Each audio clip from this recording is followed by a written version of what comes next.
Tila mainit ba ang loob ng iyong bahay dahil sa matinding sikat ng araw? O nakakasilaw ba ang liwanag na pumapasok mula dito? Ano-ano nga ba ang mga design tips para maiwasan ang uncomfortable na init mula sa araw? Meron na naman tayong bagong matututunan, kaya tara!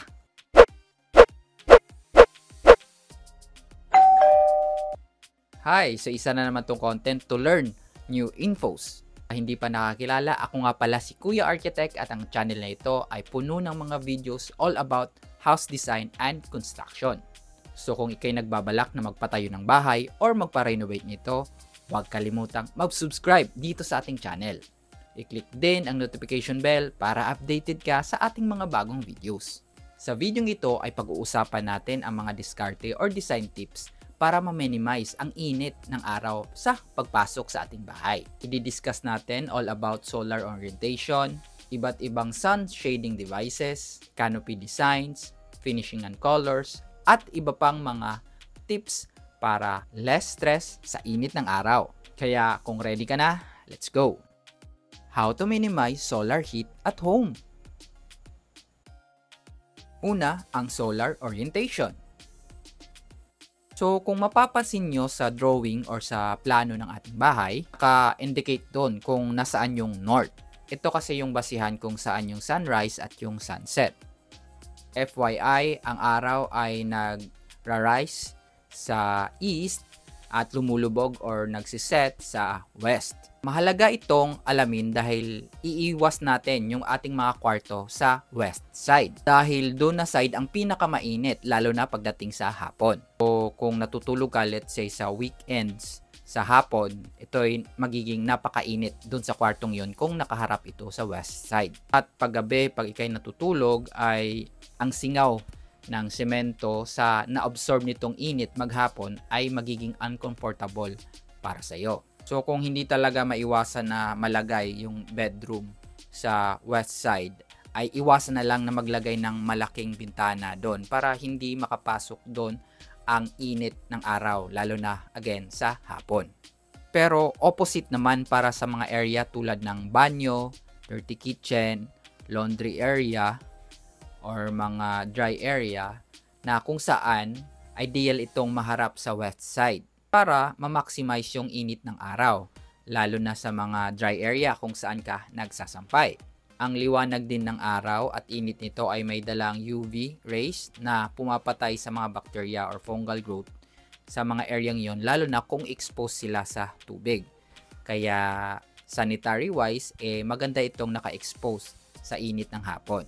So again, pag ito'y nakaharap sa west at naiinitan ng mga areang ito, ay makakaiwas sa molds at mga lumot.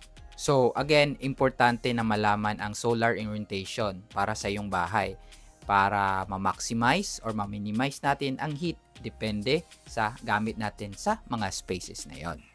Next tip, mga sunshade devices. So sa French may tinatawag na brace solaire. Ewan ko kung tama ba yung pronunciation ko. Ito yung mga exterior components kung saan ito'y sumasangga sa sikat ng araw para hindi direktang makapasok sa ating mga openings. Common example nito ang solar fins at ang mga louvers. Ito ay maaaring made of metals or wood materials. So ito yung mga horizontal or vertical component na again minimizes ang direct na tama ng sun exposure sa ating mga bintana. Next na mga sun shading devices ay ang tinatawag nating mga shutters. So ang mga ito naman ay operable, meaning pwede mong buksan or isara depende sa tindi ng sikat ng araw or sa lakas ng hangin. Commonly gawa ito sa lightweight materials tulad ng mga aluminum or mga plastic tulad ng WPC or wood plastic composite or yung mga natural wood. So again, ang mga ito ay operable. So pwede mo itong i-swing open, i-fold or i-retract para ma-minimize yung init na pumapasok at yung pagkasilaw natin. At of course, dahil nga ito'y nasasara at na-open, ito ay isang way para sa ating privacy, para hindi ganun ka-expose yung loob ng ating bahay at napapaprotektahan pa tayo mula sa init ng araw. At both fins, louvers, and shutters ay pwedeng gawing proteksyon ng ating mga bintana in times pag may bagyo or may malakas na hangin, kasi ito rin ay nagsisilbing panangga sa mga debris na maaring tumama doon sa ating mga openings. Then next sa sun shading components na hindi gaano ka-common dito sa Pilipinas, ang tinatawag na solar shelves. Ito naman ay isang horizontal component made of metal or plastic. Ito ay ini-install sa upper portion ng ating windows na mi-minimize nito ang solar glare or pagkasilaw ng mga occupants sa loob ng bahay by redirecting sunlight na mapunta sa ceiling instead na diretso yung pasok nito sa loob ng ating bahay. So, naiiwasan natin yung direktang tama ng araw mula sa mga bintana dahil again, nire-redirect nito yung tama papuntang kisame. So, yun yung gamit ng mga solar shelves. And last sa mga solar shading device ay ang tinatawag nating mga mesh or ang mga sunshade na nets. Ang mga ito ay maaring bilhin na sa online. So, pwede itong i-install sa mga lanay, patio, or parking area na walang mga bubong para yung init ng araw ay hindi direktang tatama sa mga konkretong flooring nito at mag-absorb doon. Mainit kasi yung singaw ng semento, lalo na sa gabi. Kaya mainam talagang gumamit ng mga nets na to para again, mabawasan yung heat absorption doon sa mga concrete flooring na yun. Pwede rin itong gamitin sa mga side ng bahay kung saan direktang tumatama talaga sa bintana yung init ng araw. Ito ay pwede install sa gilid ng roof para hindi na again direktang makapasok yung sunlight doon sa ating openings. So, ayun yung fins, louvers, shutter, solar shelves, nets, and mesh na pwede mong i-install at ilagay para ma-minimize again yung init or direktang tama ng sikat ng araw. Hi ulit mga ka-Arky! Bago tayo magpatuloy sa topic natin for today, nais ko sanang humingi ng konting pabor sa inyo.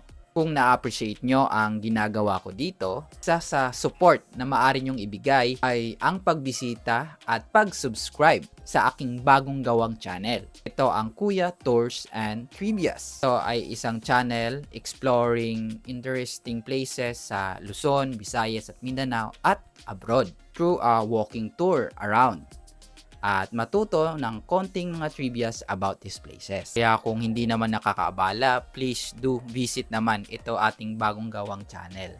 At of course, paki-subscribe. Nasa description at comments yung link ng aking bagong gawang channel. Kaya ano pang hinihintay nyo? Tara, let's take a tour and learn something sa Kuya Tours and Trivia. Kaya subscribe at kita-kita tayo doon. Now, going back sa ating topic. Next component ay ang mga canopies. So, hindi lang pang-ulan ang ating mga canopies. Rin ay isang components para hindi direktang pumasok ang init ng araw sa ating mga openings. Well, bukod sa init, isa rin sa magiging maaring damage ng direct exposure sa araw ay ang ating mga pintuan.